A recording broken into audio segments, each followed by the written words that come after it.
मैं राघवेंद्र यादव आप लोगों का RKYS डिस्ट्रीब्यूशन प्राइवेट लिमिटेड में हार्दिक स्वागत और अभिनंदन करते हैं। मैडम, क्या सभी लोग म्यूचुअल फंड करते हैं या SIP के बाद या स्टार्टिंग करके ले आते हैं ये कर दो? क्या आप जानते हैं कितने प्रकार का म्यूचुअल फंड होता है? क्या है? नहीं सर। किसी को पता है? नहीं पता। तो मैं आज बताने जा रहा हूँ म्यूचुअल फंड कितने प्रकार का होता है, कितने प्रकार के होते हैं। एक तो होता है थ्री टाइप्स कह सकते हो, ठीक है। एक होती है ओपन एंडेड स्कीम, दूसरी होती है क्लोज एंडेड स्कीम, तीसरा होता है इंटरवल फंड। ओपन एंडेड में क्या होता है, आप कभी भी परचेज कभी भी सेल कर सकते हो।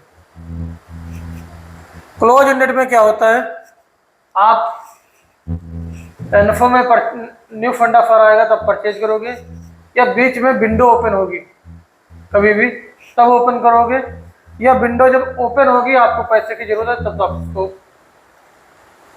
बेच सकते हो या तभी खरीद सकते हो।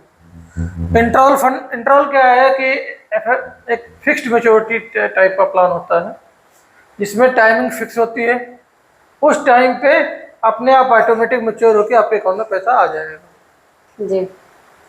ठीक है।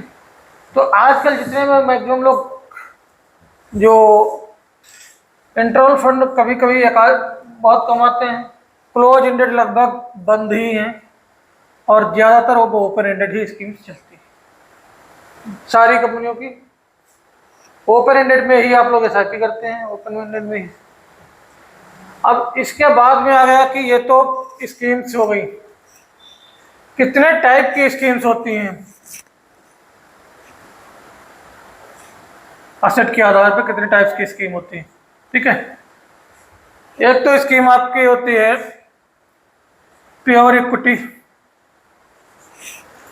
और इक्विटी स्कीम कह सकते हो। दूसरे होते हैं डेट की स्कीमें। फिर तीसरा होता है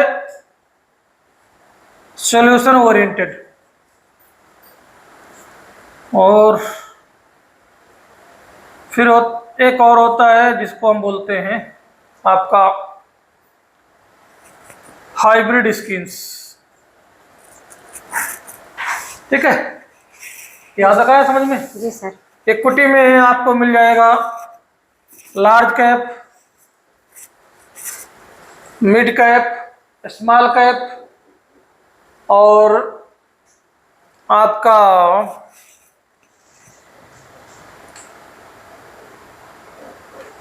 large cap, mid cap, small cap, flexi cap, या फिर इसमें मिक्स करके जो बनते हैं large and mid cap, mid and small cap, इस टाइप में।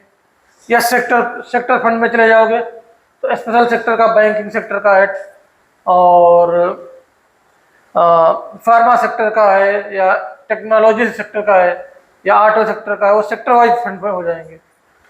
डेट में आपको लॉन्ग टर्म डेट की स्कीम्स मिलेंगे, कारपोरेट डेट फंड, या मनी मार्केट फंड, या ट्रेजरी फंड, या इस टाइप में जो स्कीम्स मिलेंगी। तीसरा है जैसे आपका मैंने सोल्यूशन ओरिएंटेड बताया, जैसे children's gift fund, retirement fund, और या आप कह सकते हैं कि चिल्ड्रंस गिफ्ट फंड हो गया, रिटायरमेंट फंड हो गया, या इसी टाइप में जो होते हैं फंड वो सोल्यूशन ओरिएंटेड फंड होते हैं, जो इसमें कुछ ना कुछ थोड़ा बहुत सा लाख में होता है और एक निश्चित पीरियड बाद वो लाख में फ्री हो जाते हैं। या टैक्स प्लान, जी सर। Tax saving fund. तीसरा मैंने बताया है कि आपको हाइब्रिड फंड में आपका मल्टी एसेट हो गया या बैलेंस एडवांटेज फंड हो गया, जो ये दो टीम का मिक्स बनता है उसको हाइब्रिड फंड कहते हैं, ठीक है। इस टाइप के फंड्स होते हैं और हर स्कीम एक आपके पास एक ऑब्जेक्टिव होता है, उस ऑब्जेक्टिव को लेकर एक स्कीम बनाई जाती है और जिसपे वो उस ऑब्जेक्टिव को समझ के इन्वेस्टमेंट करना चाहिए। Okay, thank you.